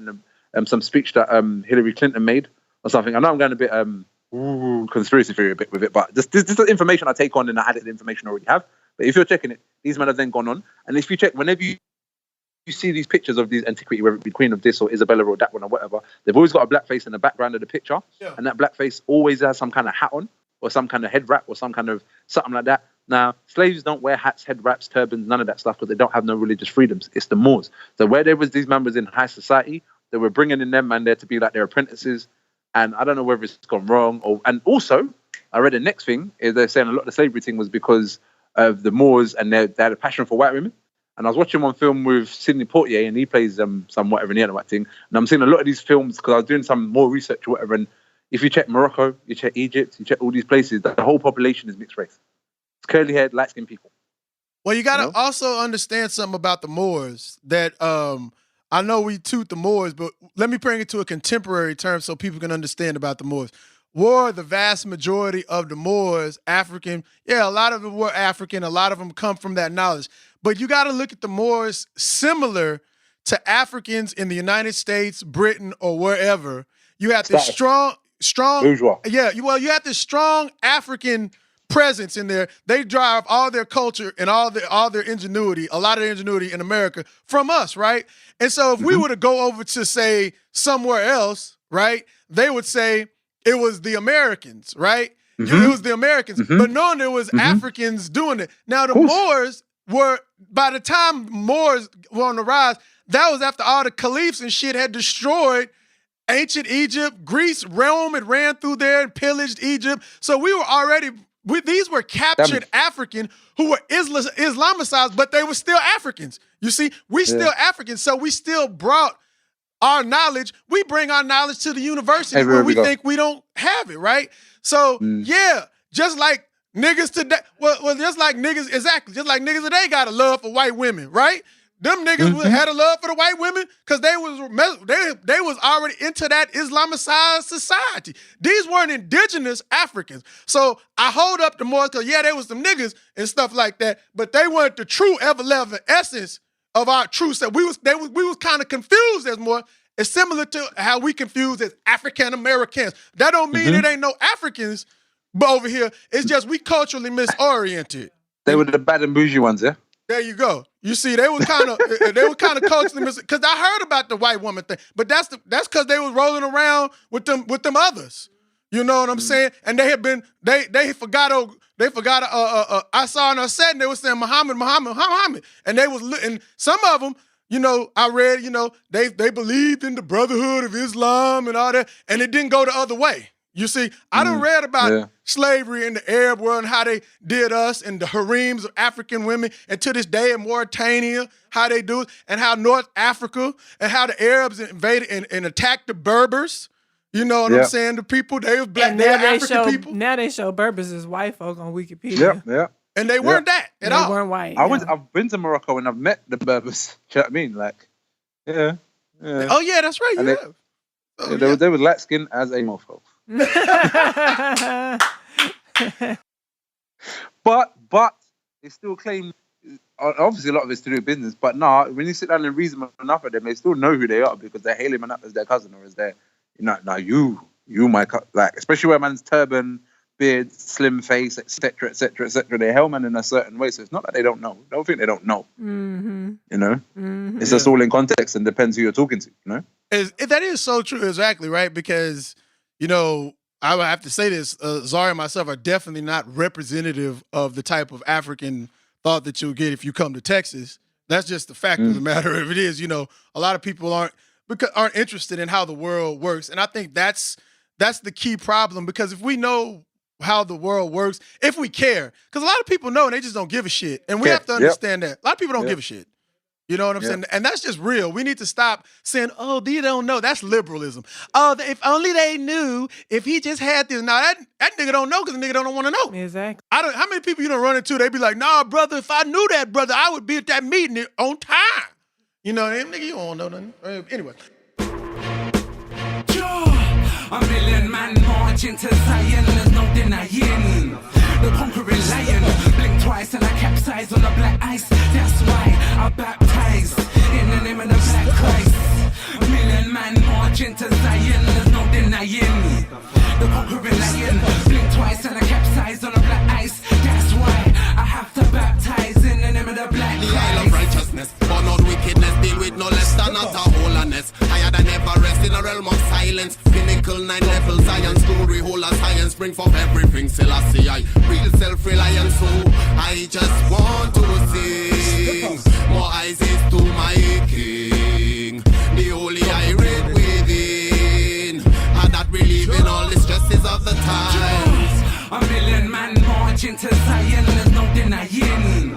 The conquering lion, blink twice and I capsize on the black ice. That's why I baptize in the name of the black Christ. A million man marching to Zion, there's no denying. The conquering lion, blink twice and I capsize on the black ice. That's why I have to baptize in the name of the black Christ. The Eden, them a crumble, them weak at them hearts, so I sight them stumble. When the heat touch them, there's no compromise.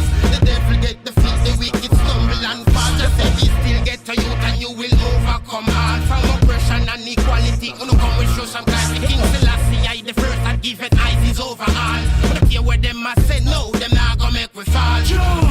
A million man marching to Zion, there's no denying.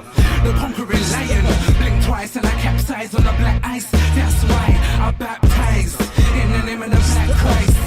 A million man marching to Zion, there's no denying. The conquering lion, blink twice and I capsize on the black ice. That's why I have to baptize in the name of the black Christ. Them a talk, them a savior. Murder in nation, you big bait faker. You oppress the people by nature. Snake in the grass and blood is your flavor. Amphibian from Babylon, them get you. The biggest beast test, yes, your head chop off top. Spiritual battlefield, Babylon make you move. King Selassie come first, so you know and not lose. A million man marching to Zion, there's no denying. The conquering lion, blink twice and I capsize on the black ice. That's why I baptize in the name of the black Christ. A million man marching to Zion, there's no denying. The conquering lion, blink twice and I capsize on the black ice. That's why I have to baptize in the name of the black Christ. J-A-H-A-R-M-Y. Trust me and the lions, them are definitely down to ride. In the name of the Most High, I draw my spliff and let my locks fly. Ready to done a guy if he tries. Make sure he sees the conquering lion in my eyes. I are true Rasta man, I don't deal with lies. So it's true stories when I say the army will ride. Just know we got the irons, them top rule tight. A million man marching to Zion, there's no denying. The conquering lion.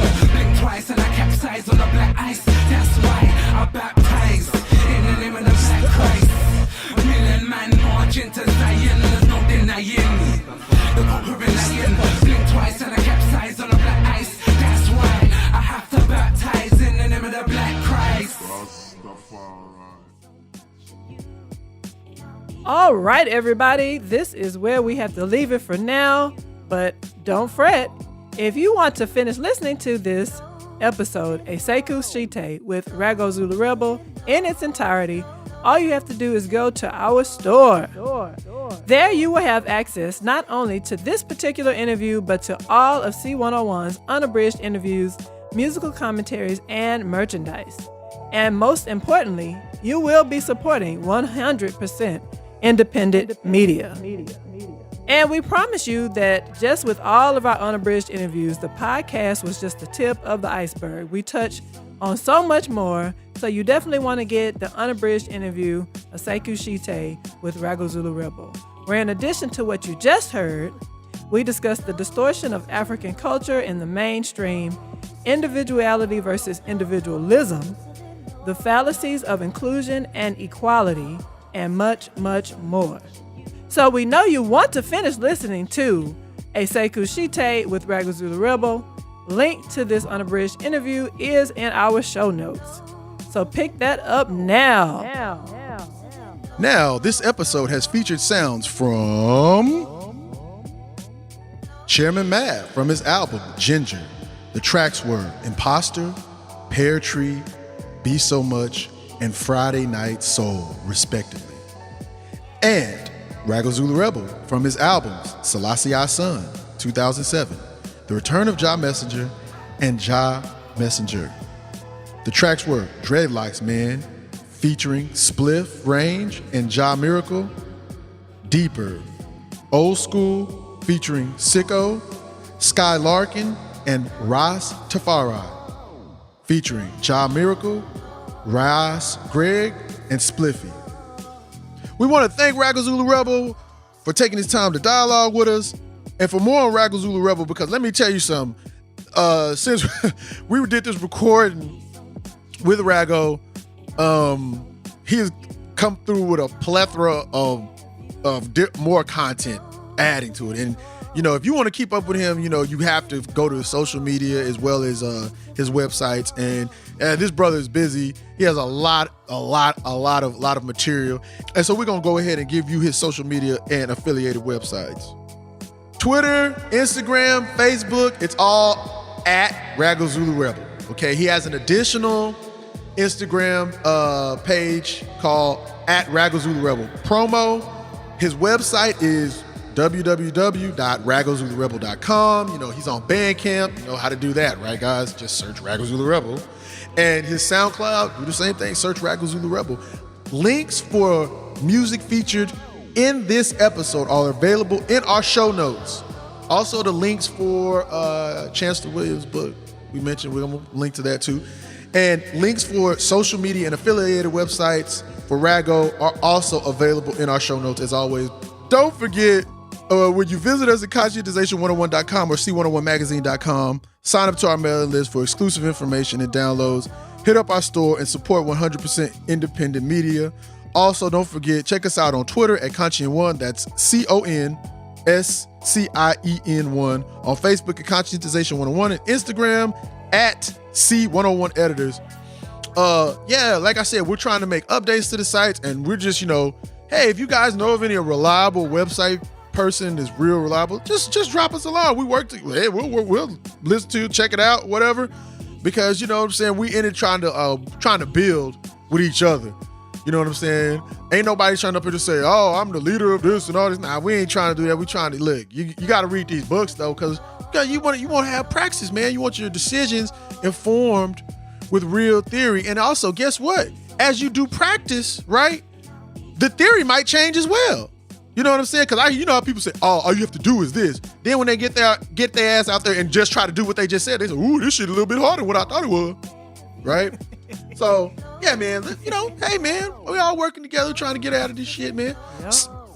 Also, since we've been going through up against all these crazy odds and haven't had new content in a while, we're going to give you all something special. You know, we just only do our podcast like every 2 weeks because, you know, we have other stuff we do in our lives and stuff like that. We don't live in Conscientization 101 world, but guess what? Our world is imbued with Conscientization 101. How? There you go. I'm in Ra. Yeah. Now meditate on that. Meditate on that. Wise intelligent. All right. You know, hey, wise intelligent, you get that from The Last Dragon? Let us know. Let us know. Well, anyway, you know that scene, the pizza, they next up the pizza, the Daddy Green's pizza. Anyway, since we have, you know, we've been going through all this crazy stuff, we want to release another podcast. So I got, like, right after, I'm recording it, we're recording this right now, and then I'm going to go this next week. This is the week, actually, today is actually February 9th, like I said. So this next week, I'm going to be editing and mastering the first, because we're going to, right after this drops the next week, after you hear this good stuff from Raggo and you get all his content, then what we're going to release another interview we did at the end of the year that we wanted to have out before the end of the year, but we weren't able to because all the stuff happened. An interview, like we did a 2-part interview. We did over 2 days, okay? We did the interview on 9/15/2018 and 10/27 with American Indian activist, intellectual, a distinguished American Indian elder who's been involved in struggle. He knows about the African struggle, the American Indian struggle. Very informed brother. Ward Churchill. Yeah, and his book is, we talked about, was Wielding Words Like Weapons, Selected Essays in Indigenism, 1995-2005. We have that up on the website right now, so you can, link to it and purchase it. We also have a link. I'll put a link in the show notes so you can, purchase that, make it easier for you too. And again, if you can't purchase it, go to the damn library and get it. If y'all still had that, if they even cut through all the public funds and gave them all to Jeff Bezos, okay? I know y'all like, well, why are you giving it to Amazon? Hey man, I didn't create this hegemonic world. And if more people knew that, then guess what? We had them links come back to us. We'd have people's on or some shit like that. Africans on. But anyway, I digress. We're gonna have Ward Churchill. We're gonna play that right there. But I've already edited, because we was gonna have this show out before the end of the year, but then all this stuff happened. I've already edited the first interview, but then when we closed it out on that 10/27, woo, you talk about fire in the booth, we was sweating. It was, man, you know what I'm saying? Man, Ward, Zari, and myself, Conscientization, we was going hard in the paint. We was breaking down that dialogue. That's why y'all got to get Ward Churchill. But I'm going to actually link to all of Ward Churchill's books in the show notes that are in the Conscientization 101 library. I don't give a damn which one you read. Hell, books that aren't in the library, read them, because I haven't read everything. You know what I'm saying? I got a stack of books, man. I've tried to read, but then I get hit in car wrecks. I gotta go do chiropractic therapy, get shots into my back, herniating. We got stuff. So if you get to read something, I ain't above nobody. This African learn, baby. I'm about that practice. But man, Ward, I've been reading Ward a long time, since I was in my 20s. And I ain't ashamed to say it. I'm happy I make it. February 24th, I'm gonna hit 41. So I've been reading Ward since my late 20s. All right. So we're gonna have that out right after this, because we usually do 2 weeks. So, hey man, get ready for Brother Ward. He wield words like weapons, baby.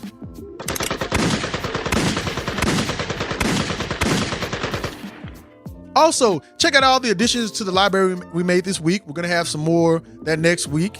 Books, like I said, we've been reading a lot of books. Conscientization 101.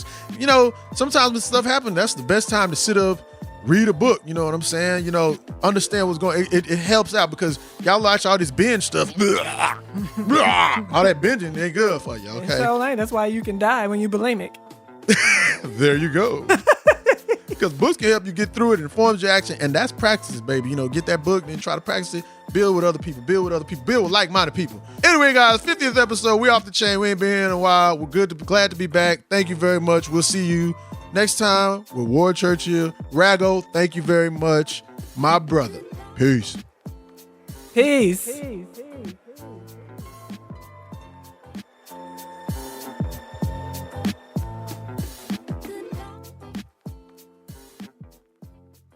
Conscientization 101.